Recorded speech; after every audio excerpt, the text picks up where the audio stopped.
গ্রামে জীবনযাত্রার ব্যয় বাড়ার হার ছাড়িয়েছে শহরকে। খাতের প্রধান যোগাদাতা গ্রামে এ খাতের মূল্যস্ফীতির চাপ বেশি, বাজারে শৃঙ্খলা ফেরানোর তাগিদ। ডেমরার ডিএমআরসি কলেজের চেয়ারম্যান মোল্লা যেন অনিয়মের বরপুত্র। বাধ্যতামূলক কোচিং পরীক্ষার কেন্দ্র কবজায় নেওয়া, অর্থ আত্মসাৎ সহ নানা অভিযোগ, মামলা করেছে দুদক। কাউন্সিলরদের অপসারণের পর গাজীপুর সিটি কর্পোরেশন কার্যক্রম চলছে খুঁড়িয়ে খুঁড়িয়ে। ভোগান্তিতে সেবার প্রত্যাশীরা, বাড়তি চাপ সামলানোর অজুহাত নির্বাহী কর্মকর্তার।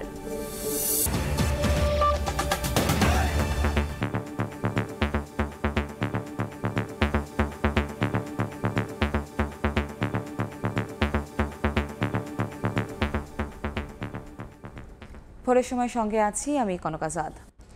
কর্মব্যস্ত নগর জীবনে জীবনযাত্রার ব্যয় গ্রামের তুলনায় বেশি থাকে, তাই ব্যয় বৃদ্ধির হারও শহরে বেশি। তবে বাংলাদেশের জন্য উল্টো চিত্র, শহরের তুলনায় গ্রামে জীবনযাত্রার ব্যয় বৃদ্ধির হার বেড়েছে। চট্টগ্রাম অক্টোবর মাসের মূল্যস্ফীতির চিত্র বলছে, খাদ্য ও খাদ্য বহির্ভূত উভয় ধরনের মূল্যস্ফীতির চাপে গ্রামের মানুষ শহরের তুলনায় বেশি ভুগছে। এমন বাস্তবতায় পল্লী জনগোষ্ঠীকে স্বস্তি দিতে বাজার ব্যবস্থাপনায় বৈষম্য কমানোর তাগিদ দিচ্ছেন অর্থনীতিবিদরা। সরকারিভাবে নানা পদক্ষেপ নেয়ার পরও ঠেকানো যাচ্ছে না নিত্যপণ্যের ঊর্ধ্বগতি। মূল্যস্ফীতির প্রভাবে গ্রামে জীবনযাত্রার ব্যয় শহরের সাথে পাল্লা দিয়ে বাড়ছে। শুধু তাই নয়, গ্রামে এই ব্যয় বাড়ার হার ছাড়িয়েছে শহরকেও। পল্লী অঞ্চলের মানুষজন জানাচ্ছেন তাদের কষ্টের কথা। একটা ভালো জিনিস খাইতে গেলে কমসে কম 600-700 টাকা লাগবে। মায়ের অসুস্থ, দেশি মুড়ি খাইব, মানে আমার তো সমর্থন নাই। জিনিস বর্তমানে খাই নাই, ওখানে 80 টাকা 90 টাকা কেজি অভাব পড়ে আছে বর্তমানে। আধা কেজি পেঁয়াজ 75 টাকা কিনে, মাছ যদি 300 টাকা, তার বাকি সংসারটা কিভাবে চলবো? বাচ্চা 3টা সাবজেক্ট পড়াবে গেলে মনে করেন মোটামুটি 4000 টাকা লাগে। কোনোদিন শখ করে আব্বু একটু ঘুরতে যাবো, এই ঘোরার টাকাটা দিতেই আমাদের কষ্ট হয়ে যায়। পরিসংখ্যান ব্যুরো বিবিএস বলছে, অক্টোবর মাসে গ্রামে খাদ্য মূল্যস্ফীতির হার শহরের তুলনায় বেশি, যদিও গ্রামই খাদ্যের প্রধান যোগানদাতা। অন্যদিকে খাদ্য বহির্ভূত পণ্য ও সেবা গ্রামের ভোক্তারা কম গ্রহণ করলেও এই খাতের মূল্যস্ফীতি তাদের বেশি ভোগাচ্ছে। শহরাঞ্চলে কিন্তু ওই মূল্য বৃদ্ধি হলে সেটা নিয়ে হইচই বেশি হয়, সেটা নিয়ে কথাবার্তা বেশি হয়। এজেন্সি বা মন্ত্রণালয়ে আছেন তারা কিন্তু শহরাঞ্চলে মূল্যটাকে কমানোর জন্য প্রচেষ্টাটা কিন্তু শহরাঞ্চলে সীমাবদ্ধ থাকে। গ্রামাঞ্চলের মানুষ কিন্তু পাইকার ব্যবসায়ী অর্থাৎ যারা আছেন তাদের উপরে সম্পূর্ণরূপে নির্ভর, তারা অসহায়। খাতভিত্তিক মূল্যস্ফীতির তথ্য বিশ্লেষণ করলে দেখা যায়, পোশাক পরিচ্ছদ, বিনোদন ও আসবাবপত্র ছাড়া বাকি 5টি খাতে শহরের তুলনায় গ্রামেই মূল্যস্ফীতি বেশি। শিক্ষা ও স্বাস্থ্যের মতো খাতগুলোতে খরচ বাড়ার হার শহরের তুলনায় গ্রামে বাড়ছে। অর্থনীতিবিদরা বলছেন, পণ্যের সমবন্টন করা না গেলে গ্রামীণ জনগোষ্ঠীর ওপর চাপ কমানো সম্ভব নয়। গ্রামীণ এবং শহরাঞ্চলের মধ্যে যে বৈষম্য বিদ্যমান, এই বৈষম্যই কিন্তু গ্রামাঞ্চলের মানুষকে অবহেলিত করে রেখেছে, কিন্তু তাদেরকে আবার বেশি মূল্যে সমস্ত জিনিস কিনতে হচ্ছে, যার ফলে ওখানে মূল্যস্ফীতি আরও বেশি হচ্ছে। মূল্যস্ফীতির হার কমাতে শুধু সুধার বাড়ানোই সমাধান নয়, বরং বাজারে শৃঙ্খলা ফেরানো সহ রাজস্ব ও মুদ্রানীতির সমন্বয়ের পরামর্শ দিচ্ছেন অর্থনীতিবিদরা। রোদ ঝড় বৃষ্টিতে ভিজে সারা দেশের খাদ্যের চাহিদা পূরণ করছেন গ্রামের যে সকল সাধারণ মানুষ। সরকারি হিসেব বলছে, মূল্যস্ফীতির কষাঘাতে সবচেয়ে বেশি জর্জরিত তারা। যেটুকু আয় তা দিয়ে সংসার চালাতে গিয়ে খাদ্য বহির্ভূত পণ্য ছাড়াও শিক্ষা ও চিকিৎসা খাতে ব্যয় কমাতে বাধ্য হচ্ছেন তারা। MS আরিফিন, সময় সংবাদ, ঢাকা।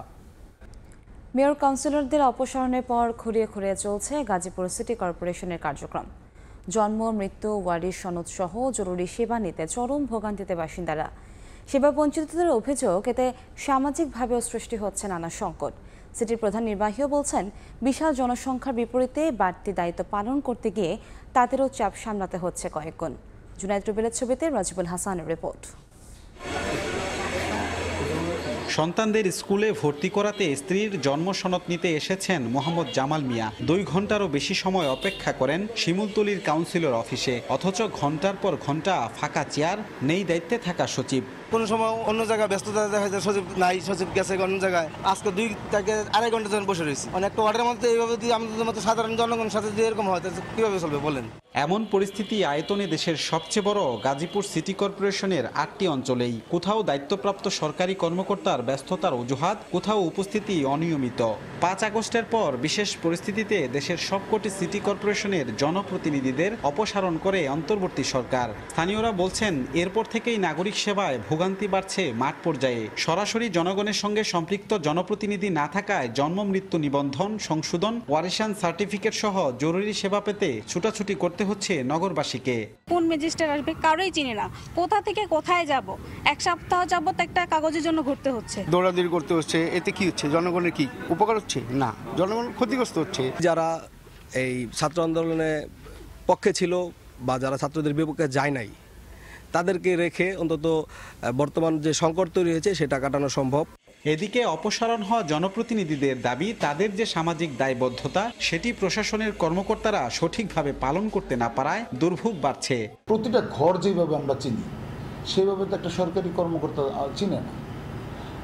শামসুর ছেলের নাম জামাল, এটা আমরা জানি, কিন্তু এটা তারা জানে। তাহলে আপনি কিভাবে লিখবেন সে এখানে স্থানীয় বাসিন্দা? এই কারণে দেখা যেতেছে আপনি 10 দিন ঘুরাইতেছেন। এখন 10 দিন ঘুরতে গেলে সে কাগজ না পেলে তো সে তো অ্যাপ্লাই করতে পারবে না। কাউন্সিলর তার যে কর্মপরিধিটা, সামাজিক যে দায়বদ্ধতা, সেটা কিন্তু প্রশাসনের নাই। এখানে প্রায় 19টা ওয়ার্ডের দায়িত্বে একজন প্রশাসক। 19টা ওয়ার্ড একজন প্রশাসক কিভাবে চালাবে? সিটির নির্বাহী কর্মকর্তা বলছেন, পরিবর্তিত পরিস্থিতিতে একরকম বেসামাল অবস্থায় 3-4 গুণ কাজ করতে হচ্ছে।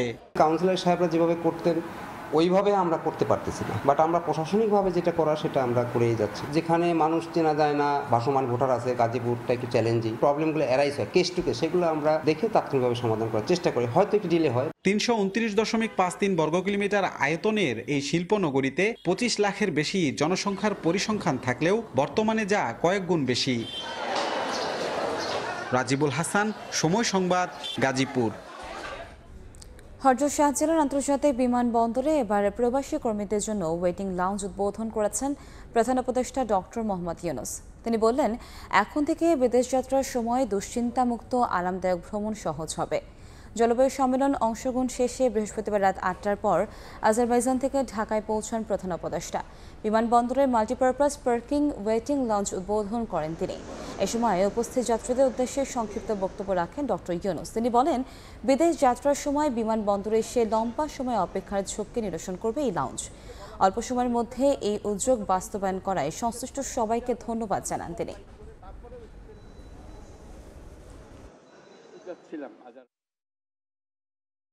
যাচ্ছিলাম আজারবাইজানে, সেখানে একটা সম্মেলন, এটা আস্তে আস্তে আরও সংস্কার হবে, যাতে করে এটা পুরো জিনিসটা আপনাদের কাজে লাগে এবং আপনারা স্বস্তি পান। এখানে আসলে আর কিছু চিন্তা করতে হয় না। এবার আমি আর বিমান আমরা আমাদেরকে নিয়ে যাবে যেখানে যাবার, বাকি সব ব্যবস্থা এখান থেকে হবে। কাউকে দুশ্চিন্তার মধ্যে থাকতে হবে না।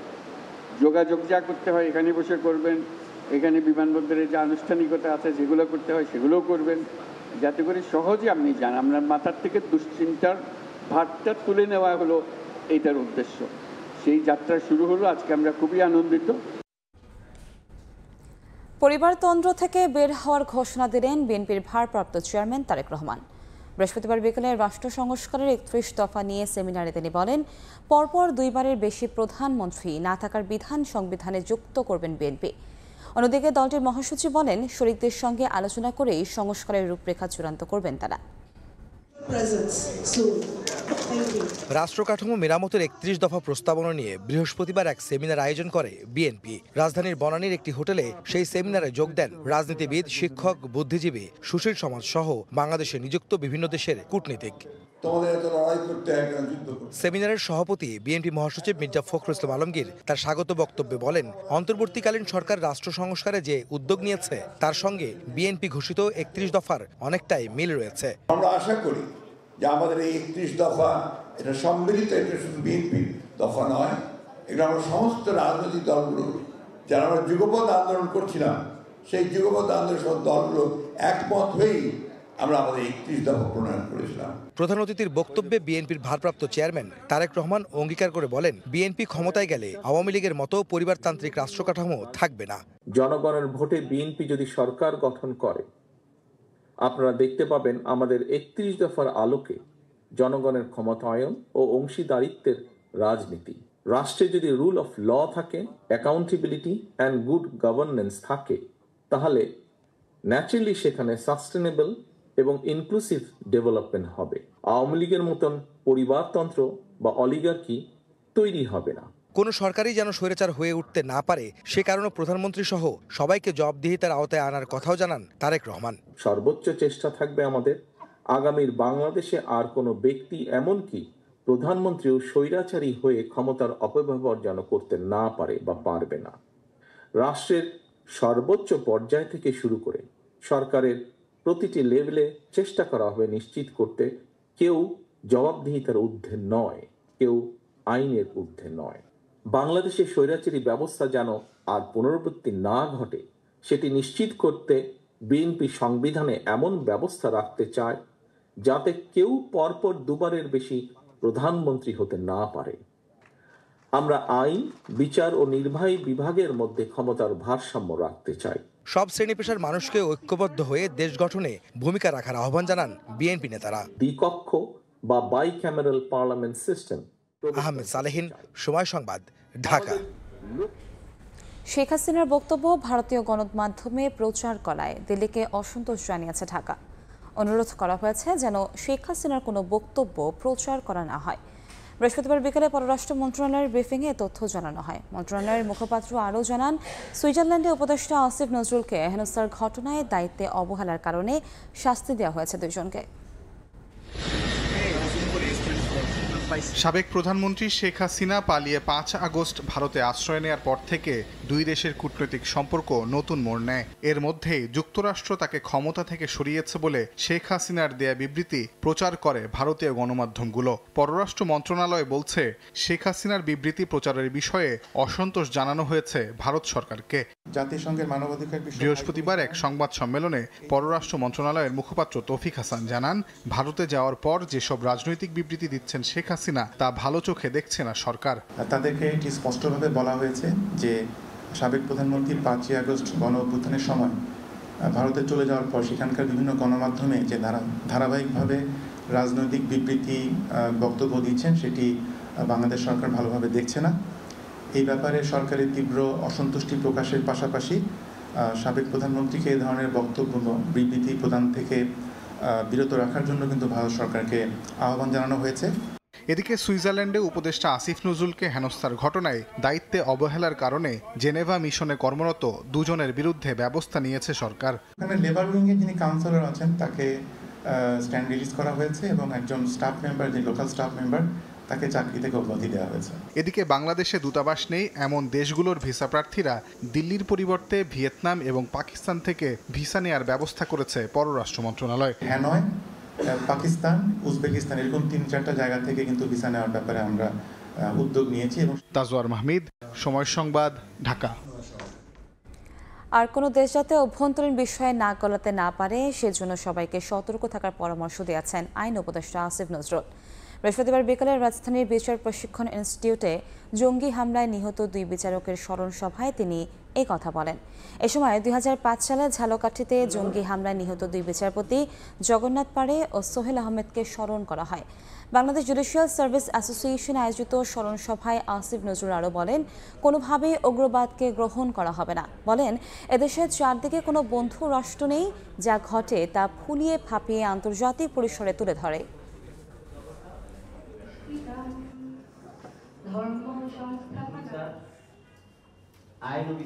বাংলাদেশের চারপাশে তো খুব বন্ধুভাবাপন্ন দেশ নাই, তাদের সবসময় চেষ্টা থাকে বাংলাদেশকে হেয় করা, একটা ঘটনাকে অনেক ফুলিয়ে ফাঁপিয়ে দেখা, এটাকে নিয়ে ষড়যন্ত্র করা। আমরা আমাদের দেশকে আন্তর্জাতিক ষড়যন্ত্র থেকে রক্ষা করতে চাই, বাংলাদেশকে আরও কোনো ফ্যাসিবাদ বা ষড়যন্ত্রের মুখ থেকে রক্ষা করতে চাই। আমাদের অবশ্যই জঙ্গিবাদ, মৌলবাদ থেকে নিজের দেশকে রক্ষা করতে হবে যে কোনো মূল্যে। চাঁপাইনবাবগঞ্জে নদীতে ডুবে এক মাদ্রাসা শিক্ষার্থী মারা গেছে। ফায়ার সার্ভিস জানায়, মুনতাসির সহ কয়েকজন বন্ধু রাজশাহী থেকে ট্রেনে করে চাঁপাইনবাবগঞ্জের রহনপুরে এসে পূর্ণভবা নদীতে গোসল করতে নামে। গোসলের এক পর্যায়ে পানিতে ডুবে যায় মুনতাসির। স্থানীয়রা নদীতে নেমে খোঁজাখুঁজি করে সন্ধান না পেয়ে ফায়ার সার্ভিসকে খবর দেয়। পরে ফায়ার সার্ভিসের কর্মীদের সহায়তায় রাজশাহীর ডুবুরিরা মুনতাসির মরদেহ উদ্ধার করে।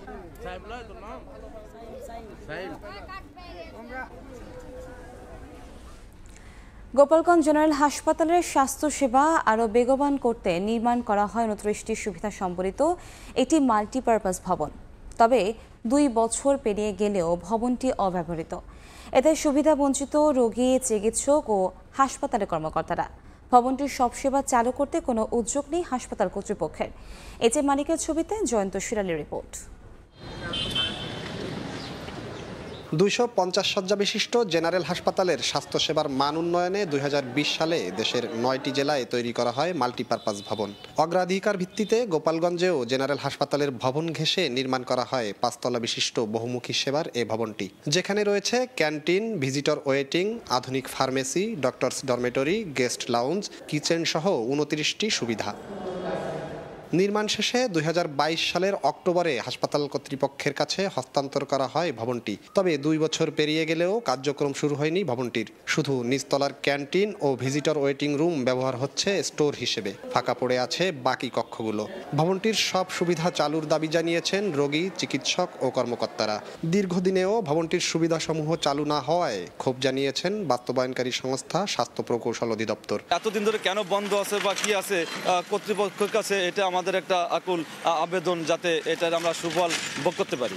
এই বিল্ডিংটা চালু হলে আমার মনে হয় যে হসপিটালের রোগী, ডক্টর এবং স্টাফ সবার জন্যই অত্যন্ত উপকারী একটা বিষয় হবে। যে সমস্ত উদ্দেশ্য নিয়ে এই ভবনটা তৈরি করা হয়েছিল, আজ পর্যন্ত এটা আমার এখানে এই জনগণ, এই এলাকার জনগণ এর সুবিধা পাচ্ছে না। হাসপাতালের তত্ত্বাবধায়ক জানান, ভবনটির প্রয়োজনীয়তা সম্পর্কে নিজেই বোধগম্য নন। কোন কোন কাজে এটি ব্যবহার করা যায় তা ভেবে দেখবেন। মাল্টিপারপাস রুমের বিল্ডিংয়ের যে কারণে ওটা করা হয়েছে এটাই আমার কাছে পরিষ্কার ছিল না বা নেই। 5 তলা বিশিষ্ট মাল্টিপারপাস ভবনটি নির্মাণে ব্যয় হয় প্রায় 9 কোটি টাকা। জয়ন্ত শিরালি, সময় সংবাদ, গোপালগঞ্জ। মাদারীপুর সদর হাসপাতাল সহ উপজেলার স্বাস্থ্য কমপ্লেক্সগুলোতে 6 মাস ধরে বন্ধ র্যাবিস ভ্যাকসিন। এতে বন্যপ্রাণীর আক্রমণে আক্রান্তদের মধ্যে বাড়ছে জলাতঙ্ক রোগের সংখ্যা। কেউ কেউ ফার্মেসি থেকে বেশি দামে ভ্যাকসিন কিনে সে বানাচ্ছেন। এতে বেড়েছে হয়রানি ও ভোগান্তি। চাহিদার তুলনায় সরবরাহ কমের অজুহাতে দায় এড়ানোর চেষ্টা সিভিল সার্জনের। সঞ্জয় কর্মকার অভিযোগের রিপোর্ট, ছবি তুলেছেন শাহাদাত আকন।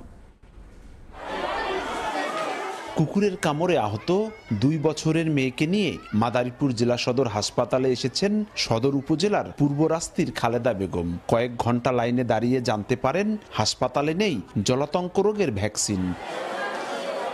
খালেদার মতো বহু মানুষ কুকুর, বিড়াল সহ বন্য প্রাণীর কামড়ে আক্রান্ত হয়ে চিকিৎসা নিতে হাসপাতালে ছুটে আসছেন। জলাতঙ্ক রোগের একমাত্র প্রতিষেধকের সরবরাহ না থাকায় ফিরে যাচ্ছেন অনেকেই। ভ্যাকসিন দিতে আসছে, এখন সরকারি তো কোনো ভ্যাকসিন পাইতেছি না।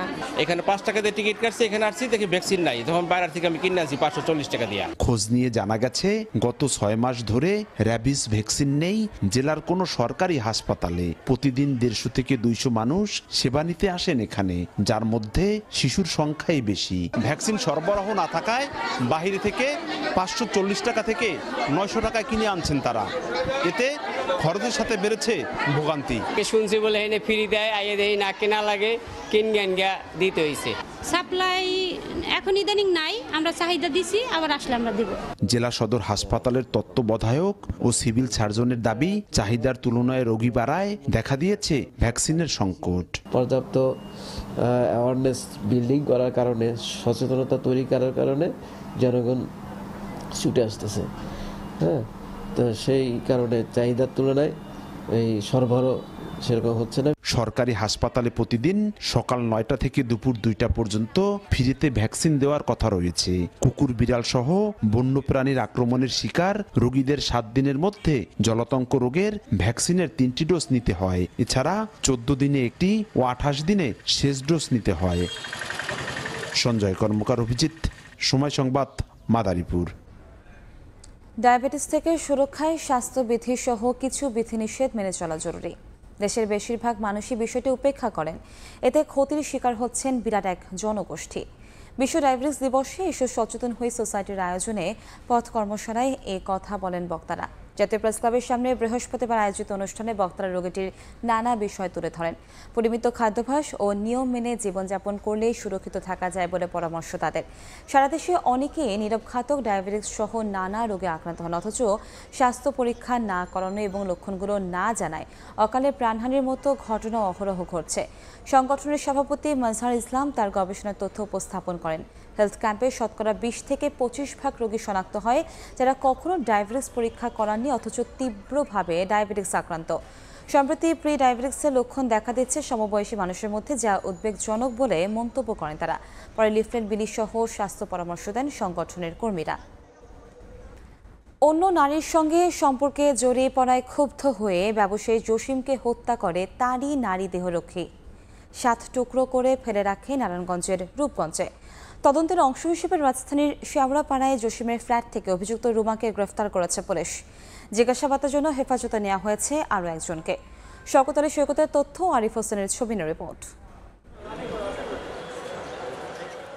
লাশের 7টি টুকরা পরীক্ষার পর নারায়ণগঞ্জের নিহত ব্যবসায়ী জসিমউদ্দিনের পরিচয় নিশ্চিত করে পুলিশ। এরপরই শুরু হয় জড়িতদের ধরার অভিযান। বৃহস্পতিবার এরই অংশ হিসেবে রাজধানীর শেওড়াপাড়া থেকে গ্রেফতার করে জসিমের নারী দেহরক্ষীকে।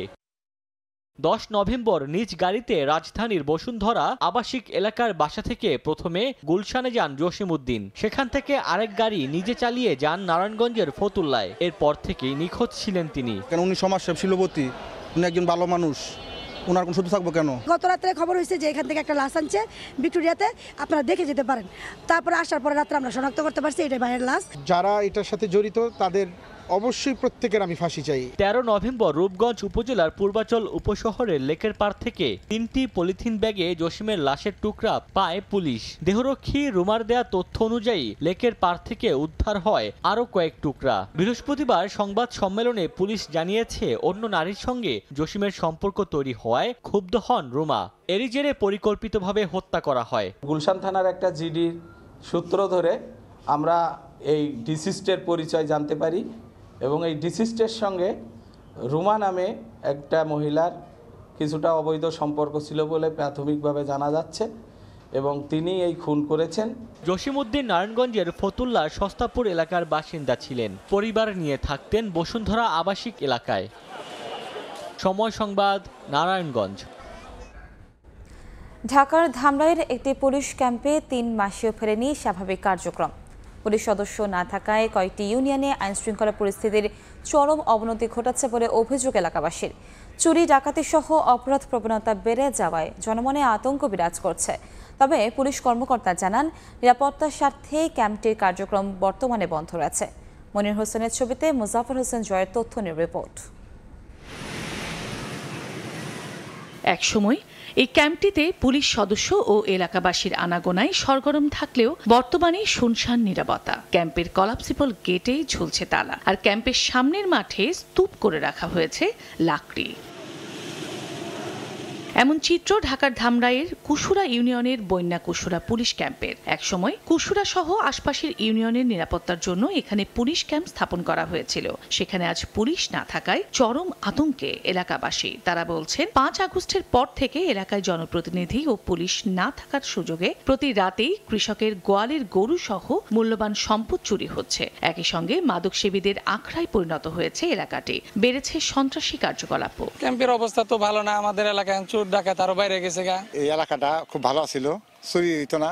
এখন এই যে ক্যাম্প যাওয়ার পরে এই যে গরু চুর, বিভিন্ন চুর এই আরম্ভ হয়ে গেছে। পুলিশ আসার পরে আমাদের গ্রামে চুরি ডাকাতি বন্ধ হয়ে গেছিল আর কি। নিরাপত্তার স্বার্থে পুলিশ ক্যাম্পটি আপাতত বন্ধ থাকলেও ফের চালুর প্রয়োজনীয়তার কথা জানান ধামরাই থানার ভারপ্রাপ্ত কর্মকর্তা। যদি ওখানে একটা আবারও অফিসার ফোর্স দেয় পর্যাপ্ত পরিমাণ, সেক্ষেত্রে আমার থানার আইন শৃঙ্খলা রক্ষার্থে আমার জন্য হেল্পফুল হবে। বৃহত্তর ধামরাই উপজেলার 16টি ইউনিয়নের নিরাপত্তার জন্য একটি থানার অধীনে একটি পুলিশ ফাঁড়ি ও একটি ক্যাম্প স্থাপন করা হয়। সময় সংবাদ, সাভার। বড় বড় গর্ত আর খানাখন্দে নারায়ণগঞ্জ পোস্তগোলার সড়ক মরণ ফাঁদে পরিণত হয়েছে। 1.5 দশকেও হয়নি কোনো উন্নয়ন। প্রায় ঘটছে ছোট বড় দুর্ঘটনা। আর্থিক ক্ষতিগ্রস্ত হচ্ছেন পরিবহন মালিক ও চালকরা। ব্যবসায়ীরা বলছেন, ঝুঁকিপূর্ণ সড়কের কারণে বেসিক শিল্প নগরী সহ পোশাক কারখানাগুলো বিদেশি ক্রেতারা আসছেন না। এতে রফতানি খাতে প্রভাব পড়ছে, কমছে রাজস্ব। এদিকে দ্রুতই পদক্ষেপের আশ্বাস সড়ক বিভাগের। শওকত আলী সৈকতের তথ্য, আরিফ হোসেনের ছবি রিপোর্ট। নারায়ণগঞ্জের পাগলা বাজার থেকে চাষারা পর্যন্ত সড়ক জুড়ে জল, কাদা আর বড় বড় গর্ত। হেলে দুলে চলছে যানবাহন, গাড়ি উল্টে প্রায়ই ঘটছে দুর্ঘটনা। একই অবস্থা চাষারা থেকে পঞ্চবটি পর্যন্ত। খানাখন্দ আর এবড়ো থেবড়ো সড়কে সীমাহীন দুর্ভোগ যাত্রী ও চালকদের। প্রায় ১.৫ দশক ধরে নারায়ণগঞ্জ শহরের চাষারা থেকে ঢাকার পোস্তগোলা পর্যন্ত ১২ কিলোমিটার সড়ক এখন মরণ ফাঁদ। দিন দিন চলাচলের অনুপযোগী হয়ে পড়েছে ঢাকা নারায়ণগঞ্জের এই সড়কটি। রাস্তার বেহাল দশায় যানজট সারাক্ষণ লেগেই থাকে। প্রচণ্ড ধুলাবালিতেও বাড়ছে স্বাস্থ্য ঝুঁকি, অতিষ্ঠ এলাকাবাসী। স্থানীয়দের অভিযোগ, আওয়ামী লীগের টানা ১৫ বছরের শাসনামলেও উন্নয়ন হয়নি সড়কটির। এই নারায়ণগঞ্জের মধ্যে সবচেয়ে অবহেলিত এই রাস্তাটা। কোনো রোগী যদি এই রাস্তা দিয়ে যায়, আপনার রোগীর অবস্থা অনেক খারাপ হয়ে যায়। উল্টা জায়গা পাতি ভেঙে জায়গা, ওই ডিমেন্সিয়াল ভেঙে যায়, ফরাক্সিল ভেঙে যায়। বড় বড় গর্ত আর খানাখন্দে যন্ত্রাংশ ভেঙে আর্থিক ক্ষতিগ্রস্ত হচ্ছেন পরিবহন মালিক ও চালকরা। ব্যবসায়ীরা বলছেন, ঝুঁকিপূর্ণ সড়কের কারণে ফতুল্লার বিসিক শিল্পনগরী সহ আশপাশের পোশাক কারখানাগুলোতে আসছে না বিদেশি বায়াররা। রফতানি খাতে গতি ফেরাতে দ্রুত সড়কটি মেরামত সহ আধুনিকায়নের দাবি তাদের। যত দ্রুত সম্ভব আমরা যদি এটা ফোন লাইনের দিকে যাই, সেই ক্ষেত্রে আমাদের গতি বা আমাদের অ্যাক্সিডেন্ট বা আমাদের কর্মযোগ্য আরও স্পিড চলে আসবে। শিগগিরই মেরামতের আশ্বাস দিয়ে সড়কটিকে ৬ লেনে উন্নীত করার কথা জানায় সড়ক বিভাগ। বিদ্যমান যে সড়কটি আছে সেই সড়কে যেখানে খানাখন্দ রয়েছে এগুলো প্রতিনিয়ত মেরামত করা হচ্ছে। আশা করি শীঘ্রই বিদ্যমান সড়কটির মেরামত কাজ শেষ হবে। চাষারা থেকে পোস্তগোলা পর্যন্ত ১২ কিলোমিটার সড়ক দিয়ে চলাচলে প্রতিদিন ভোগান্তির শিকার হচ্ছেন অন্তত ৫ লক্ষাধিক মানুষ। সময় সংবাদ, নারায়ণগঞ্জ। বারবার সময় বাড়িয়েও টাঙ্গাইলের জোকারচরে ধলেশ্বরী নদীর উপর নির্মাণাধীন ব্রিজের কাজ শেষ হয়নি। ৪ বছরে শেষ হয়েছে মাত্র ১০% কাজ। ঠিকাদারি প্রতিষ্ঠানে গাফলতিকে দুষছেন স্থানীয়রা। জীবনের ঝুঁকি নিয়ে নৌকায় নদী পারাপার হচ্ছেন ২ উপজেলার ৫০টি গ্রামের বাসিন্দা। দ্রুত সেতু নির্মাণের দাবি তাদের। নতুন ঠিকাদার নিয়োগ করে দ্রুত কাজ করার কথা বলেছে এলজিইডি। কাদির তালুকদারের তথ্য, রাশিদ খানের ছবিতে বিস্তারিত প্রতিবেদন। এভাবেই জীবনের ঝুঁকি নিয়ে নদী পারাপার হতে হচ্ছে কোমলমতি শিশুসহ নানা বয়সী নারী পুরুষদের। ইতিমধ্যেই একাধিক মানুষের প্রাণহানির ঘটনা ঘটছে নদী পারাপারে। কাজের গাফিলতির কারণে এলাকাবাসীর চরম ক্ষোভ। টাঙ্গাইল সদর উপজেলার সঙ্গে বঙ্গবন্ধু সেতু সংযোগ সড়কের সহজ যোগাযোগের লক্ষ্যে ২০২০ সালের ১৩ সেপ্টেম্বর কালিহাতী উপজেলার জোকারচর ধলেশ্বরী নদীতে ব্রিজ নির্মাণের উদ্যোগ নেয় LGED. Haider construction private limited, Aboni enterprise ও সৈয়দ মুজিবুর রহমান নামে যৌথ ঠিকাদারি প্রতিষ্ঠান টেন্ডারের মাধ্যমে ২৬৪ মিটার লম্বা এই সেতুটি প্রায় ৩৪ কোটি ৮২ লাখ টাকা ব্যয়ে নির্মাণের কার্যাদেশ পায়। যথাসময়ে কাজ শুরু করলেও নির্ধারিত ৩ বছরে কাজ শেষ করতে পারেনি। আবারও তাদের আরও ১ বছর সময় বাড়িয়ে ২০২৪ সালের ২৭ অক্টোবর পর্যন্ত সময়সীমা বাড়িয়ে দেয় কর্তৃপক্ষ। অতিরিক্ত দেওয়ার সময়েও কাজ শেষ করতে পারেনি। এ পর্যন্ত হয়েছে মাত্র ২০% কাজ। কর্তৃপক্ষের নজরদারি না থাকাকেই দায়ী করছেন এলাকাবাসী। ২৩ সালে শেষ হওয়ার কথা, আজ ২৪ সাল শেষ হয়ে গেল, এই পর্যন্ত ব্রিজের কাজে 20% নেওয়ার নাই। ব্রিজ না থাকার কারণে মেলা মেলা মানুষ আজ ব্রিজে পার হয়, তাদের কষ্ট, আমাদের কষ্ট। ৯টার পরে নৌকা পাই না, খুব কষ্ট হয়, তারপরেও যাই। এ বিষয়ে ঠিকাদার প্রতিষ্ঠানের কোনো বক্তব্য পাওয়া যায়নি। গাফিলতির অভিযোগ অস্বীকার করে নতুন ঠিকাদার নিয়োগ করে দ্রুত কাজ করার কথা বলেছে এলজিইডি। কাজ যত সময় শেষ না করায় আমরা চূড়ান্তভাবে ২৮ দিনের বাতিলের লক্ষ্যে ২৮ দিনের চিঠি দিয়েছি। এই কাজটি বাতিল হলে পরবর্তীতে আমরা পুনরায় টেন্ডারে যাব। ব্রিজটির নির্মাণ কাজ শেষ হলে টাঙ্গাইল সদর ও কালিহাতী উপজেলার অন্তত ৫০টি গ্রামের মানুষের যোগাযোগ ব্যবস্থা উন্নতি সহ কৃষিপণ্য ন্যায্য মূল্যে বিক্রির সুযোগ তৈরি হবে। সময় সংবাদ, টাঙ্গাইল। ৩ মাস বন্ধ থাকার পর আজ থেকে পুনরায় চালু হচ্ছে সিরাজগঞ্জ ঢাকা রুটে একমাত্র ট্রেন সিরাজগঞ্জ এক্সপ্রেস। বিস্তারিত জানাতে সিরাজগঞ্জ থেকে সরাসরি যুক্ত হচ্ছেন সহকর্মী রিঙ্কু কুণ্ড। রিঙ্কু,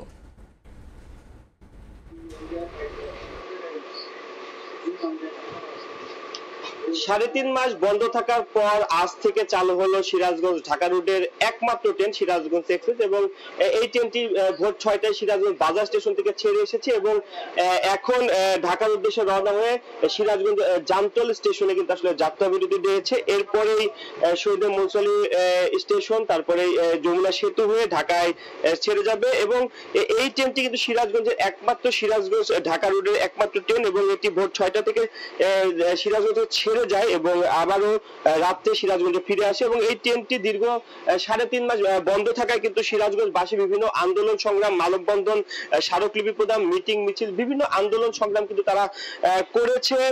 তার পরিপ্রেক্ষিতে কিন্তু আসলে আজ থেকে সেই ট্রেনটি চালু হলো। আমরা দেখেছি সকালে যারা আন্দোলন করেছে ট্রেনটির চালুর ব্যাপারে, তারা কিন্তু যাত্রীদের ফুল দিয়ে বরণ করে নিয়েছে, আমরা সেই দৃশ্য দেখতে পাচ্ছি। এবং সকলের মধ্যেই কিন্তু একটা উৎসবের আমেজ, কারণ এই যে 3 মাস, প্রায় 3.5 মাস ট্রেনটি বন্ধ ছিল, বন্ধ থাকার কারণে কিন্তু আসলে যাত্রীরা যেটি বলছিলেন যে ঢাকায় যাত্রাপথে অনেক ভোগান্তি, কারণ সড়ক পথে যানজট অনেক ভোগান্তি হয়, সেই ক্ষেত্রে ট্রেনের যাত্রাতে কিন্তু আসলে তারা স্বাচ্ছন্দ্য বোধ করে। সেই জন্য আসলে তাদের বারবারই দাবি ছিল যে ট্রেনটি যাতে দ্রুত চালু করা হয়। সেই দাবির প্রেক্ষিতে আজ থেকে কিন্তু আসলে চালু হলো। তো সকল যাত্রীদের মধ্যে আমরা দেখেছি একটা উৎসবের আমেজ আসলে কাজ করছে, সেই দৃশ্যটিকে আমরা দেখতে পেয়েছি। সেই সাথে সকালে আমরা দেখেছি ফুল এবং মিষ্টি বিতরণ করেছে যারা আন্দোলন করেছে। আমি যদি বিশেষ করে বলি যে জেলা বিএনপির সাধারণ সম্পাদক সাইদুর রহমান বাচ্চু সহ সিরাজগঞ্জের বিভিন্ন দল মত নির্বিশেষে সকল শ্রেণী পেশার মানুষ, ছাত্র, শিক্ষক, কর্মজীবী সকলে আসলে এই আন্দোলনের সাথে সম্পৃক্ত ছিল। সবে আসলে ট্রেনটি চালুর ব্যাপারে আসলে বিভিন্ন আন্দোলন সংগ্রাম করেছে। এবং এই ট্রেনটি সিরাজগঞ্জের 5টি স্টেশন, অর্থাৎ সিরাজগঞ্জ বাজার স্টেশন, রায়পুর, জামতল, শহীদ মুন্সিপালি মেডিকেল, শহীদ মুন্সিপালি স্টেশন সহ 5টি স্টেশন পাড়ি হয়ে কিন্তু যমুনা সেতু হয়ে ঢাকার উদ্দেশ্যে ছেড়ে যায়। আবার কমলাপুর থেকে বিকেল 5টায় ছেড়ে রাত্রে কিন্তু আবারও সে সিরাজগঞ্জ বাজার স্টেশনে সে পৌঁছায়। তো এই যে ভোরবেলায় ভোরে আসলে ঢাকার উদ্দেশ্যে রওনা হয়ে ঢাকায় পৌঁছানো যায়, যারা চাকরিজীবী আছেন, যারা ব্যবসায়ী রয়েছে, আমরা তাদের সাথে কথা বলেছি, তারা স্বাচ্ছন্দ্যে আসলে ঢাকা যেতে পারতো এবং রাতে কিন্তু আসলে ঢাকা থেকে সিরাজগঞ্জে ফিরতে পারতো। তো এই ট্রেনটি বন্ধ থাকার কারণে কিন্তু তারা যেটি বলছিল, যাত্রীরা যেটি আমাদের সাথে জানিয়েছেন যে তারা অনেকটা ভোগান্তি, অর্থাৎ সড়ক পথের যাত্রা অনেকটা ভোগান্তি তারা মনে করে, সেক্ষেত্রে ট্রেনের যাত্রাটা স্বাচ্ছন্দ্য হয়। তারা বারবারই সেটি বলছিলেন যে এই ট্রেনটি বন্ধ থাকার কারণে তাদের কিন্তু আসলে অনেক ভোগান্তি পোহাতে হতো। সেই আন্দোলনের পরিপ্রেক্ষিতে কিন্তু আসলে ট্রেনটি আজকে থেকে চালু হচ্ছে। আমরা দেখছি যে প্রতিটি স্টেশনে বিপুল সংখ্যক যাত্রী রয়েছে, তারা ঘুরে ফিরে আসছে। এবং আমরা যদি একটু কথা বলতে চাই যে একজন যাত্রীর সাথে আসলে কেমন লাগছে, দীর্ঘদিন পর তো ট্রেন চালু হচ্ছে, কেমন লাগছে? জি ধন্যবাদ, আমাদের অনেক ভালো লাগছে। মহান রাব্বুল আলামিনের দরবারে শুকরিয়া আদায় করছি যে আমাদের সিরাজগঞ্জবাসীর যে প্রাণের দাবি ছিল সিরাজগঞ্জের এক্সপ্রেসটি পুনরায় চালু হওয়ার জন্য, যেহেতু আজকে সিরাজগঞ্জের এক্সপ্রেসটি পুনরায় চালু হচ্ছে, আমরা যাত্রীদের মধ্যে অনেক উচ্ছ্বাস দেখছি এবং আমাদের ভালো লাগছে। এবং আমি একটা কথা বলতে চাই যে এই ট্রেনটি যাতে সময় মতো, নির্ধারিত সময়ের মধ্যে যায়, যাত্রীরা অনেক সময় ভোগান্তির মধ্যে পড়ে, ওই যে বিভিন্ন সময় যে সমস্ত জায়গাগুলিতে দাঁড়িয়ে থাকে যাতে দাঁড়িয়ে না থাকে। আমি বলছিলেন যাত্রীরা যে সঠিক, অর্থাৎ নির্দিষ্ট সময় ছেড়ে যায় এবং নির্দিষ্ট সময়ে যে ছেড়ে আসে সেই সময়টা আসলে নির্ধারণ করা হয়, যে এই সময়ের অতিরিক্ত সময় যাতে না হয়, সেই দাবিটি যাত্রীরা বারবার করছে। তো এক কথা বলা যায় যে দীর্ঘদিন পর সিরাজগঞ্জ এক্সপ্রেস চালু হওয়ার কারণে কিন্তু আসলে যাত্রী এবং পুরো সিরাজগঞ্জবাসীর মধ্যে একটি উৎসবের আমেজ আমরা আসলে দেখতে পেয়েছি। তো এই ছিল সিরাজগঞ্জ এক্সপ্রেস থেকে আমার কাছে সবশেষ খবর। আমরা সরাসরি যুক্ত ছিলাম সিরাজগঞ্জ এক্সপ্রেস থেকে। পাপ মোচন করে পুণ্য অর্জনের আশায় পটুয়াখালীতে সূর্যোদয়ের সঙ্গে সঙ্গে সমুদ্র স্নানে নেমেছেন পুণ্যার্থীরা। এ বিষয়ে বিস্তারিত জানাতে সমুদ্র সৈকত কুয়াকাটায় আছেন সহকর্মী মোহাম্মদ মনির হোসেন বাদল। আমরা সরাসরি চলে যাচ্ছি তার কাছে। মনির, রাস মানে রসময়, হিন্দু ধর্মাবলম্বীদের বিশ্বাস এই রাস মেলা সমুদ্র স্নান করলে বিগত দিনে যে পাপ মোচন থাকে সেই পাপ মোচন কিন্তু এই সমুদ্র স্নানের মাধ্যমে সবকিছু মোচন হয়ে যায়। গতকাল থেকে শুরু হয়েছে এই পটুয়াখালী কুয়াকাটায় রাসমেলা। 14, 15, 16 এই 3 দিন ব্যাপী রাস উৎসব কিন্তু ইতিমধ্যে শুরু হয়ে গেছে। ইতিমধ্যে গত কাল থেকে কিন্তু লক্ষ লক্ষ পর্যটক সহ পুণ্যার্থীরা কিন্তু ইতিমধ্যে পর্যটন কেন্দ্র কুয়াকাটায় ভিড় করছেন। আপনি দেখতে পাচ্ছেন সমুদ্র সৈকতে কুয়াকাটায় কিন্তু রাস উৎসবে কিন্তু তারা ভিড় করছে এবং প্রচুর পরিমাণ কিন্তু এখন পর্যন্ত রাসে তারা মানুষ কিন্তু এই সমুদ্র সৈকত কুয়াকাটায় কিন্তু পুরোহিত এনে তারা পূজা দিচ্ছে। আপনি আরো একটা বিষয় কয়ে রাখি যে এই যে রাসের যে বিষয়টা, এটা হলো কিন্তু শত শত বছর ধরে আসছে। রাস অর্থ রসময় মিলন, হিন্দু ধর্মাবলম্বীদের বিশ্বাস সমুদ্র স্নানের মাধ্যমে জাগতিক পাপ মোচন হয় আর পূর্ণ হয় মনের বাসনা। সাগর সৈকত পর্যটন কেন্দ্র কুয়াকাটায় বিচে আজ শনিবার সকাল থেকে রব উঠেছে পাপ মোচন ও পুণ্য লাভের আশায়। তাই প্রতি বছর তারা এই পূর্ণ উৎসবের কারণে কিন্তু তারা এই রাজ গোসল করে থাকে। আজ এই যে শ্রী শ্রী রাধা কৃষ্ণের মন্দিরের সামনে কিন্তু কুয়াকাটায় 17 জেলার যুগল প্রতিমা স্থাপন করা হয়েছে। কেউ কেউ আবার বিভিন্ন মানত করে পুরোহিত এনে কিন্তু এই সমুদ্র সৈকত কুয়াকাটায় পূজা দিচ্ছেন। তবে বৃহস্পতিবার সকাল থেকে কিন্তু মূল আয়োজন শুরু হয়। শুক্রবার এবং শনিবার 2 দিন সকালে সূর্যোদয়ের সাথে সাথে সমুদ্র স্নানের মধ্য দিয়ে শেষ হবে রাজ উৎসব।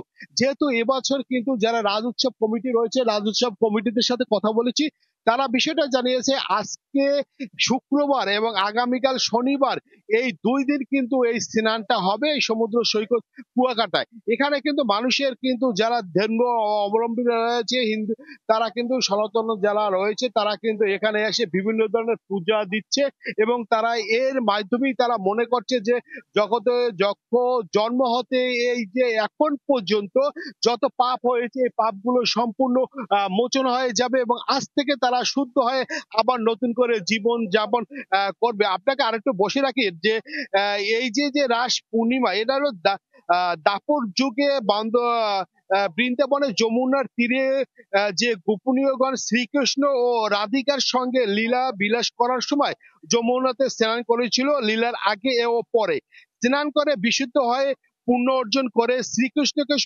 শুধু প্রতিরূপে নয় জাগতিক প্রতিরূপে পাওয়ার মানুষই রাস স্নানের প্রথা প্রচলিত হয়ে আসছে। মানুষের মধ্যে যে হিংসা হানাহানি বিদ্রোহ মোচন করে ভ্রাতৃত্ব বন্ধন শ্রুত করতে শ্রীকৃষ্ণ রাধাকে নিয়ে বৃন্দাবনে আসলে তারা এই রাজ উৎসবে গোসল করে সেটাকে শুদ্ধ হয়েছিল। এখন পর্যন্ত কিন্তু তারা কিন্তু এইটাই মেনে আসছে শত শত বছর ধরে। আমি এখানে যে অনেক পুরোহিত এসেছিল, আমি অনেক পুরোহিতের সাথে কথা বলেছি। পুরোহিতরা যে বিষয়টা জানিয়েছে যে এই যে গঙ্গা স্নান করা যেহেতু সম্ভব হয় না, সেজন্য তারা এই যে সমুদ্র স্নানের মাধ্যমেই কিন্তু তারা এটা পাপ মোচন করে থাকে। আজ সকাল 4:26 কিন্তু তাদের এই পূর্ণিমা তাদের এই শুরু হয়েছে এবং আগামীকাল 4টা পর্যন্ত এটা থাকবে এবং সেজন্যই আজকে সকাল তারা গোসল করতে পারবে এবং আগামীকাল সকালেও তারা গোসল করতে পারবে এবং এই গোসলের মাধ্যমে কিন্তু তাদের সকল জাগতিক যত পাপ ছিল এই পাপগুলো সব মোচন হয়ে যাবে এবং তারা আবার স্বাভাবিক নতুন জীবনে ফিরে আসবে। তবে এই যে রাস পূর্ণিমা উপলক্ষে পর্যটন এলাকা কুয়াকাটায় কিন্তু প্রচুর পরিমাণ লোক কিন্তু ভিড় করেছে। যদিও এখান থেকে কিন্তু মেলা বসেছে এবং মেলা অনুষ্ঠান বড় ধরনের বসেছে এবং প্রশাসনের তরফ থেকে নেওয়া হয়েছে কঠোর নিরাপত্তা ব্যবস্থা। আপনি এদিকে আবার সমুদ্র সৈকত কুয়াকাটা যেহেতু শুক্র এবং শনিবার সাপ্তাহিক ছুটি রয়েছে, এই 2 দিন থাকা সত্ত্বেও কিন্তু সমুদ্র সৈকত কুয়াকাটা কিন্তু পর্যটকের উপচে ভরা ভিড় দেখাচ্ছে। আর রাস উপলক্ষে মেলা উপলক্ষে কিন্তু প্রশাসনের তরফ থেকে নেওয়া হয়েছে কঠোর নিরাপত্তা ব্যবস্থা। এ বিষয়ে আমি পটুয়াখালী এবং কলাপাড়া যে নির্বাহী প্রকৌশলী আছে তার সাথে কথা বলেছি, তিনি জানাচ্ছেন তাদের পর্যটন নিরাপত্তা ব্যবস্থা রয়েছে। এই ছিল আমার কাছে সমুদ্র সৈকত কুয়াকাটা থেকে রাস উৎসবের সমুদ্র স্নানের সর্বশেষ খবর। আমরা সরাসরি যুক্ত ছিলাম কুয়াকাটা থেকে। রাঙামাটিতে ছাত্র আন্দোলনে বিরোধিতাকারী ও আওয়ামী লীগের দোসরদের পুনর্বাসনের প্রতিবাদে বিক্ষোভ সমাবেশ করেছে বৈষম্য বিরোধী শিক্ষার্থীরা। বৃহস্পতিবার দুপুরে রাঙামাটি আদালত ও পার্বত্য জেলা পরিষদের সামনে কর্মসূচি পালন করা হয়। এ সময় আগামী রোববারের মধ্যে নিয়োগকৃত পিপি, সহকারী পিপি ও অতিরিক্ত পিপি এবং জেলা পরিষদের বিতর্কিত সদস্যদের সংশোধন করে পুনরায় প্রজ্ঞাপন জারির আহ্বান জানান শিক্ষার্থীরা। গাইবান্ধার হাটবাজারগুলোতে উঠতে শুরু করেছে শীতকালীন সবজি। শীতকালীন নানা রকম সবজির সরবরাহ বাড়লেও বাজারে কমছে না দাম, এতে হতাশ ক্রেতারা। ছুটির দিনে সবজির বাজারে খবর জানাতে গাইবান্ধা থেকে যুক্ত হচ্ছেন সহকর্মী বিপ্লব ইসলাম। আমরা সরাসরি চলে আছি তার কাছে। বিপ্লব, আমি আছি গাইবান্ধার একেবারে ঐতিহ্যবাহী যে বাজার, কাঁচা বাজার, গাইবান্ধা শহরের পুরাতন বাজারে। এই বাজারটিতে কিন্তু জেলার বিভিন্ন অঞ্চল থেকে উৎপাদিত যে কাঁচা শাকসবজি, এই শাকসবজি কিন্তু ভোরবেলা থেকে উঠতে শুরু করে এবং এখানকার যে পাইকারি বাজার থেকে কিন্তু শাকসবজি কিনে নিয়ে যারা খুচরা বিক্রেতা তারা কিন্তু জেলার বিভিন্ন হাট বাজারে নিয়ে থাকেন। আমরা দেখছি যে শীতকালীন যে শাকসবজি এটি কিন্তু প্রচুর পরিমাণে বাজারে আসতে শুরু করেছে। জেলার বিভিন্ন অঞ্চলে যে উৎপাদিত শাকসবজি এটি নিয়ে কিন্তু সকাল কাকডাকা ভোর থেকেই কিন্তু যারা কৃষক এবং যারা পাইকার আর কি তারা কিন্তু এই হাটটিতে আসতে শুরু করেছেন। আমরা দেখছি যে ফুলকপি, বাঁধাকপি, সিম, মূলা, বিভিন্ন ধরনের শাকসবজিতে কিন্তু বাজার একেবারেই ভরা। কিন্তু যারা গ্রাহক যারা কিনতে আসছেন তারা কিন্তু বলছেন যে বাজারে সেই শাকসবজি কিন্তু পর্যাপ্ত, কিন্তু বাজার কিন্তু কিছুতেই কিন্তু কমছে না। আমি যদি বলি যে এই বাজার আজকের বাজার সকালের বাজার পাইকারি বাজার এটিতে কিন্তু আমরা দেখছি যে আলু কিন্তু 65 থেকে ৭০ টাকা পার কেজিতে বিক্রি হচ্ছে, বেগুন বিক্রি হচ্ছে 40 টাকা, মরিচ আজকের বাজার 90 থেকে 100 টাকা, কলা কিন্তু বিক্রি হচ্ছে 60 টাকা কেজিতে, আর পটল বিক্রি হচ্ছে 65 থেকে 50 টাকা। পাশাপাশি শীতকালীন যে শাকসবজি এটি কিন্তু প্রতি কেজিতে আমরা আগে দেখেছি যে এটি যেভাবে বিক্রি হতো কিন্তু এখন কিন্তু কেজির প্রথা চলে এসেছে। যদিও আমরা দেখেছি যে এই যে ভরা মৌসুম, শীতকালীন যে ভরা মৌসুমের সবজি, এই সময় কিন্তু প্রত্যেকটি সবজির বাজার কিন্তু কম থাকে, কিন্তু এবার একেবারেই বাজারে সরবরাহ বাড়লেও কিন্তু এখন পর্যন্ত সেটি কমেনি। কৃষকরা যেটি বলছেন যে তাদের যে উৎপাদন খরচ, সেই উৎপাদন খরচ দিয়ে তারা যেটি বাজারে নিয়ে আসেন সেটিতে কিন্তু যে দাম পান তার চেয়ে গ্রাহক পর্যায়ে যারা দোকান থেকে কেনেন তারা কিন্তু 10 টাকা থেকে 15 টাকা পার কেজিতে বেশি হয়। এই যে মাঝখানে মধ্যস্বত্বভোগী তারাই কিন্তু এই দামটি বেশি পান এবং গ্রাহক পর্যায়ে কিন্তু দামটি বাজারে বেশি হয়। যদি বলি বাজার মনিটরিং কিন্তু আমরা দেখেছি যে জেলা প্রশাসনের পক্ষ থেকে, ভোক্তা অধিকারের পক্ষ থেকে নিয়মিত কিন্তু বাজার মনিটরিং করা হলেও এর কিন্তু সুফল কিন্তু গ্রাহক পর্যায়ে মিলছে না। তারা যেটি বলছেন যে তারা যখন অভিযান দেন তখন সেদিন বা পরক্ষণ কিন্তু সেটি ঠিক থাকে, কিন্তু আসার পরপরই বাজারের যে সিন্ডিকেট, বাজারের যে মধ্যস্বত্বভোগী তাদের কারণে কিন্তু সেটি নিয়ন্ত্রণ করা যায় না। যদিও কাঁচা বাজার আমরা দেখছি যে বাজারগুলোতে কিন্তু যে চার্ট দেয়া আছে, বাজারের যে তালিকা দেয়া আছে সেই তালিকাও কিন্তু আমরা দেখছি যে মেনটেন করা হয় না। কেন সে পর্যায়ে আমরা বলার চেষ্টা করেছি ব্যবসায়ীদের, পাইকারদের যে এটি কেন করা হয় না। তারা যেটি বলেন যে প্রতিদিন বাজারের যে দাম সেটি ওঠানামা করে, যে কারণে এই তালিকা মেনটেন করা হয় না। কিন্তু গ্রাহকরা কিন্তু বলছেন যে গাইবান্ধার যে বিভিন্ন উপজেলায় কিন্তু পর্যাপ্ত শীতকালীন সবজি উৎপাদন হয়, এখানে কিন্তু অনেক দাম কম হওয়ার কথা থাকলেও কিন্তু তারা সেটি পান না। এর কারণ হচ্ছে মধ্যস্বত্বভোগী। তারা যে দামে বিক্রি করেন সেই দামটা যদি গ্রাহকরা পেত তাহলে কিন্তু বাজার অনেকটাই সহনশীল থাকতো বলে কিন্তু গ্রাহকরা বলছেন।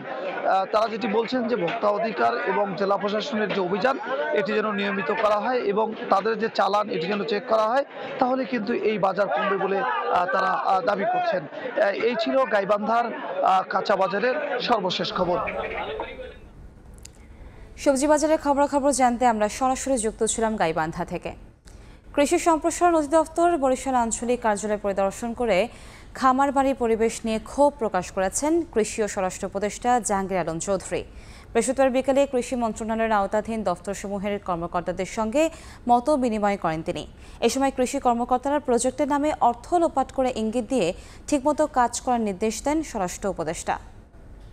বরিশালে আবার শস্য ভাণ্ডারে ফিরে আনতে হবে, ওই লাফালাফি করতে হবে না যে স্যার আমারে ঢাকা দেন, আমারে নালে পিডি করেন, আমারে নালে ডাইরেক্টর করেন।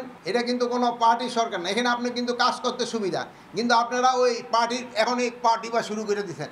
স্যার আমার একটু ওনাগোদা টেলিফোন করেন, আর আল্লাহ জানে ইলেকশনের পর আর পা কোথায় গলা টিপটা করে হ্যাঁ মাইরি হালবেন কিনা আমি জানি না, যে আমার পোস্টিং হয়নি। অবৈধ অনুপ্রবেশ ও মাদক চোরাচালান ঠেকানো সহ সীমান্তের বিভিন্ন সমস্যার সমাধানের লক্ষ্যে কুড়িগ্রামে বিজিবি ও বিএসএফের সেক্টর কমান্ডার পর্যায়ে সমন্বয় সভা হয়েছে। বৃহস্পতিবার সকালে ভুরুঙ্গামারী সোনাহাট সীমান্তে স্থলবন্দরের সভাকক্ষে এই সভা শুরু হয়। সভায় বিজিবির পক্ষে নেতৃত্ব দেন রংপুর সেক্টরের কমান্ডার কর্নেল মামুনুর রশিদ এবং বিএসএফের 16 সদস্যের প্রতিনিধি দলের নেতৃত্ব দেন ধুবড়ী সেক্টরের ডিআইজি আশুতোষ শর্মা। সভায় বিএসএফ ও ভারতীয় নাগরিকদের বাংলাদেশের অভ্যন্তরে অনুপ্রবেশ, সীমান্তে নিরীহ ও নিরস্ত্র বাসিন্দাদের আহত করা, মাদকদ্রব্য পাচার ও চোরাচালান বন্ধ, সীমান্তে 150 গজের মধ্যে স্থাপনা তৈরি না করা সহ দুই দেশের স্বার্থ সংশ্লিষ্ট নানা বিষয়ে আলোচনা করা হয়।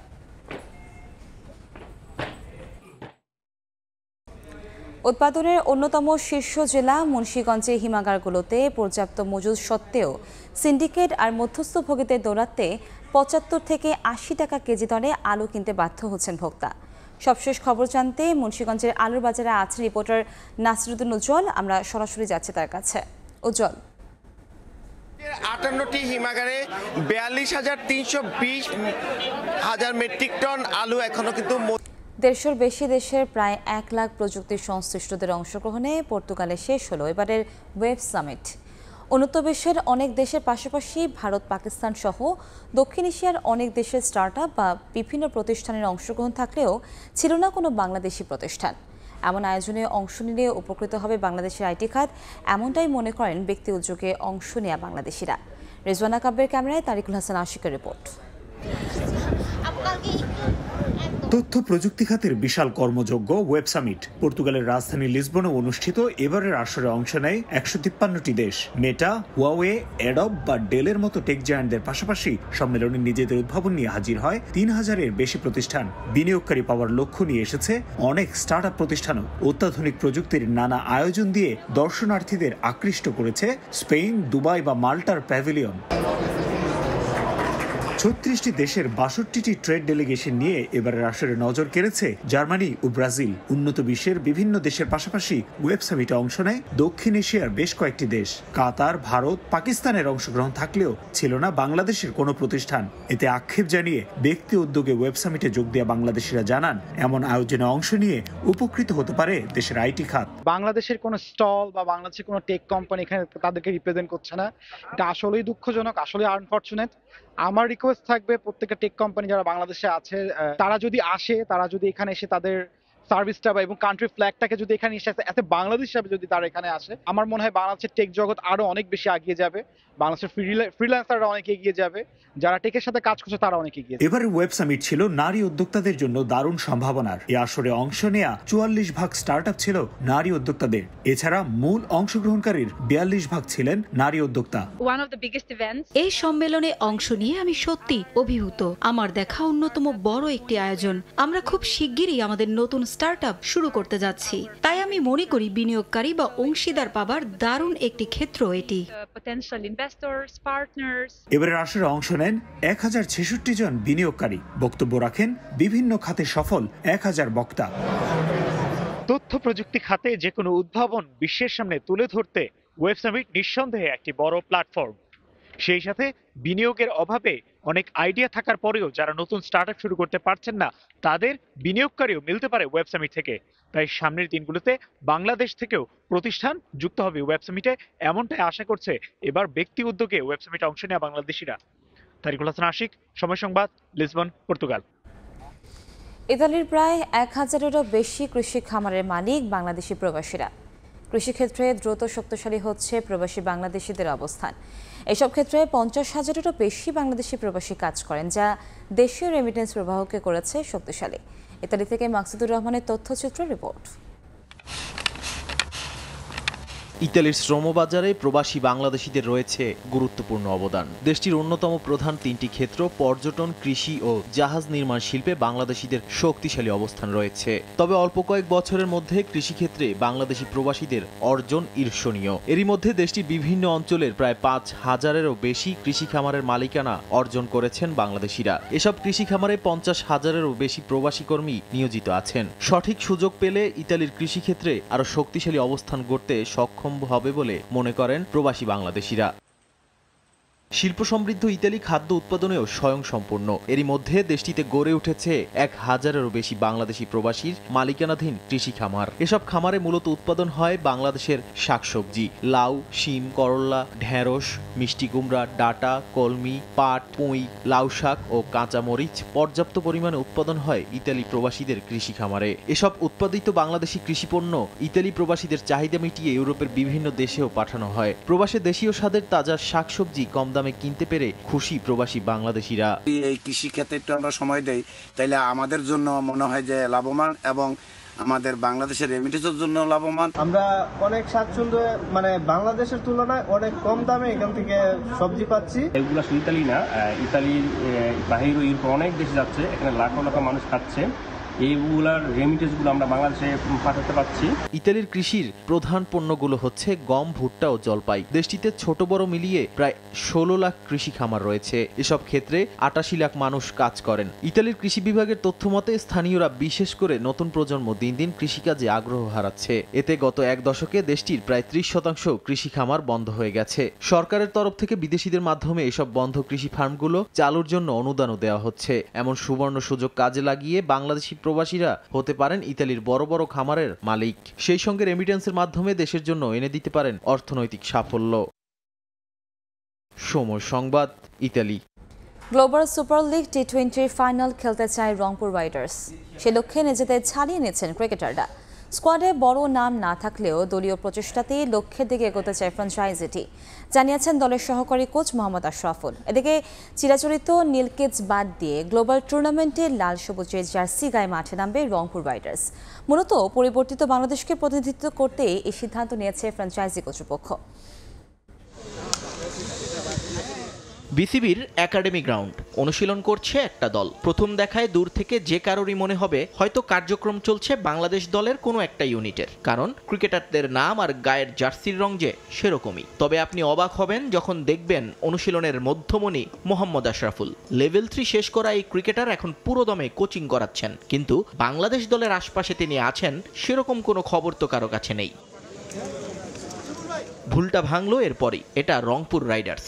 বিপিএল এর এই ফ্র্যাঞ্চাইজিটি অনুশীলন করছে তাদের গ্লোবাল সুপার লিগ টি20কে সামনে রেখে। তবে চিরাচরিত নীল কিডস বাদ দিয়ে তাদের জার্সির রং এখন লাল সবুজ, যেন বাংলাদেশের প্রতিচ্ছবি। শুধু তাই নয়, বিশেষভাবে দৃষ্টি কাড়বে জার্সির নিচের দিকে রক্তের ছোপ ছোপ দাগ আর জাতীয় পতাকা হাতে ছাত্র জনতার আন্দোলনের চিত্রায়নগুলো। মূলত পরিবর্তিত বাংলাদেশকে পৃথিবীর কাছে তুলে ধরতে এবং বাংলাদেশের ফ্র্যাঞ্চাইজি হিসেবে গ্লোবাল টুর্নামেন্টে নিজেদের পরিচিতি দিতেই এই আয়োজন বলে জানিয়েছেন রাইডার কর্তৃপক্ষ। বাংলাদেশে অনেক বড় একটা চেঞ্জ এসেছে। আমরা আশা করছি যে যেই চেঞ্জটাই হবে বাংলাদেশে সেটা ভালোর জন্য হবে। বাট ওভারঅল আমি মনে করি যে আমরা এই জার্সিটা পুরো বাংলাদেশকে ডেডিকেট করতে চাই। বাংলাদেশের প্রতিটা কোণতে যদি আমাদের এই জার্সি দেখে একটু হলেও রংপুরের জন্য সাপোর্ট আসে, সেটাই আমাদের কাছে অনেক বড় পাওয়া হবে। গায়ের জার্সি যতই আকর্ষণীয় হোক না কেন, দিন শেষে মাঠে তো খেলতে হবে ক্রিকেটারদের। প্রতিপক্ষ বিবেচনায় সেখানে অবস্থাটা খুব বেশি আশাব্যঞ্জক নয় রংপুরের। মূল দলের নুরুল হাসান সোহান, আফিফ হোসেন ধ্রুব, সাইফ হাসান, সাইফুদ্দিনের সঙ্গে সৌম্য রিশাদরা থাকলেও টি20-র বাজারে নামগুলো যে খুব একটা বড় নয় তা জানা আছে রাইডারদের সহকারী কোচ আশরাফুলের। তবে বাংলাদেশি স্থানীয় ক্রিকেটারদের উপর আস্থা রাখছেন তিনি। প্রাথমিক লক্ষ্যটা টুর্নামেন্টের ফাইনাল। এটা একটা অপরচুনিটি আমাদের প্লেয়ারদের জন্য। কঠিন হবে, তারপরে আমি বিশ্বাস করি আমরা যদি আমাদের দলগত পারফরমেন্স সবাই ভালো খেলেন, ইন্ডিভিজুয়াল পারফরমেন্স করতে পারে, তাহলে অবশ্যই আমাদের লক্ষ্য ফাইনাল খেলা। চ্যাম্পিয়ন তো সবারই একটা লক্ষ্য থাকে। ক্রিকেটার থেকে কোচ হওয়ার পর এটাই সবচেয়ে বড় অ্যাসাইনমেন্ট আশরাফুলের। তবে বিষয়টাকে চাপ হিসেবে না দেখে চ্যালেঞ্জ হিসেবেই নিয়েছেন তিনি। জানালেন অভিজ্ঞতা অর্জনের পাশাপাশি শিখতে চান রংপুরের হেড কোচ মিকি আর্থারের কাছ থেকেও। এটা আমার স্টার্ট, আমি শেখার চেষ্টা করছি। আমি আশা করব যে মিকি আর আমাদের হেড কোচ, তার সাথে থেকে আমি অনেক কিছু হয়তো শিখতে পারবো। অবশ্যই আমি আমার এক্সপিরিয়েন্সটা তো শেয়ার করব, খেলার এক্সপিরিয়েন্স, দেখার এক্সপিরিয়েন্স, সেটা তো আমি আশা করি প্লেয়াররা উপকৃত হতে পারে। 18 এবং 22 নভেম্বর 2 ধাপে উইন্ডিজের গায়ানায় যাবে রংপুর রাইডার্স। 26 তারিখ থেকে শুরু হবে গ্লোবাল সুপার লিগের এবারের আসর। নিয়ন মুহাইমিন, সময় সংবাদ, ঢাকা। বাংলাদেশের বিপক্ষে ঘরের মাঠে প্রথম ম্যাচ জিতলেও পরের ম্যাচটা আরও কঠিন হবে, যেখানে হুমকির বড় নাম লাল সবুজের মোরসালিন, রাকিব, ফাহিমরা। ম্যাচের পরদিন স্বাগতিকরা বিশ্রামে কাটালে অনুশীলন করেছে আনিস উজাইনের দল। প্রথম ম্যাচে জয় আরও আত্মবিশ্বাসী করছে মালদ্বীপকে। দীর্ঘ 1 বছর মাঠের ফুটবলে না থাকায় নিজেদের মধ্যে বোঝাপড়ার অভাব অকপটে স্বীকার করছেন ফুটবলাররা। তবে দ্বিতীয় ম্যাচে জয় পেতে কোনো রকম ভুল করতে চায় না আনিস উজাইনের দল। একটা জয় যে কতখানি আত্মবিশ্বাসী করতে পারে দলকে তার স্পষ্ট উদাহরণ মালদ্বীপ। দীর্ঘ 1 বছরের বিরতির সঙ্গে যথাযথ প্রস্তুতির অভাব, তারপরেও চোখে মুখে জয়ের ক্ষুধা। লম্বা বিরতি কাটিয়ে ফুটবলে ফেরাটা সুখের করে রাখলো রেড স্ন্যাপার্স। পরের ম্যাচের জন্যও তাই পূর্ণ উদ্যমে অনুশীলনে আলী সুজাইনের দল।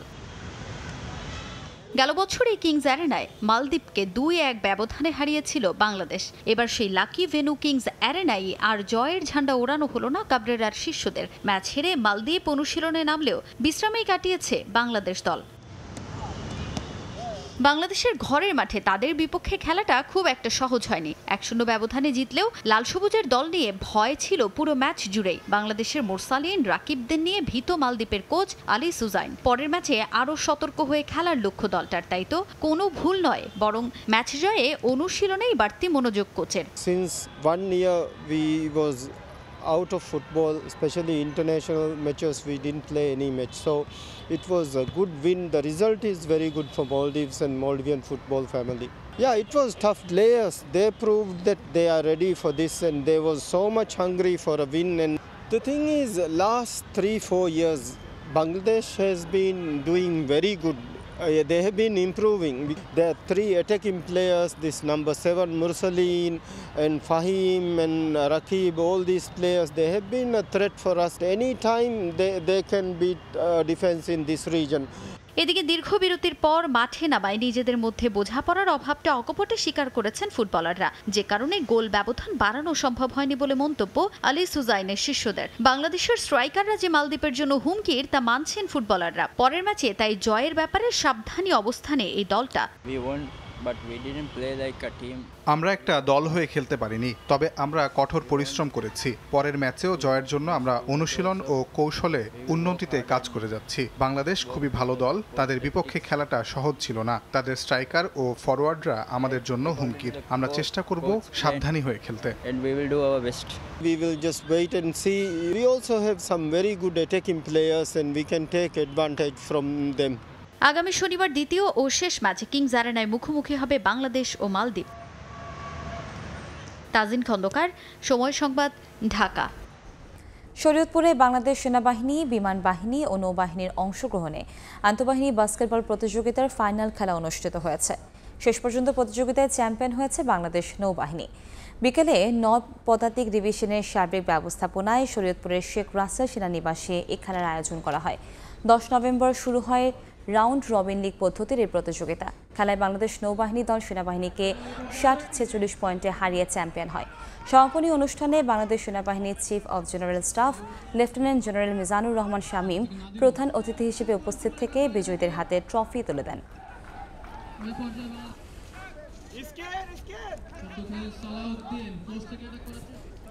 একজন মানুষের সামগ্রিক বিকাশে খেলাধুলার ভূমিকা অত্যন্ত গুরুত্বপূর্ণ। জীবনের একঘেয়েমি ও অবসাদ দূর করার জন্য খেলাধুলার কোনো বিকল্প নেই। এই প্রতিযোগিতায় অংশগ্রহণকারী সশস্ত্র বাহিনীর সকল সদস্যদেরকে জানাই আন্তরিক ধন্যবাদ। এই পর্যায়ে শীর্ষ সংবাদগুলো জানিয়ে দিচ্ছি আরেকবার। গ্রামে জীবনযাত্রার ব্যয় বাড়ার হার ছাড়িয়েছে শহরকে। খাদ্যের প্রধান যোগানদাতা গ্রামে এই খাতে মূল্যস্ফীতি চাপ বেশি, বাজারে শৃঙ্খলা ফেরানোর তাগিদ। ডেমরার ডিএমআরসি কলেজের চেয়ারম্যান মোল্লা যেন অনিয়মের বরপুত্র। বাধ্যতামূলক কোচিং পরীক্ষার কেন্দ্র কবজায় নেওয়া, অর্থ আত্মসাৎ সহ নানা অভিযোগ, মামলা করেছে দুদক। কাউন্সিলরদের অপসারণের পর গাজীপুর সিটি কর্পোরেশন কার্যক্রম চলছে খুঁড়িয়ে খুঁড়িয়ে। ভোগান্তিতে সেবার প্রত্যাশীরা, বাড়তি চাপ সামলানোর অজুহাত নির্বাহী কর্মকর্তার।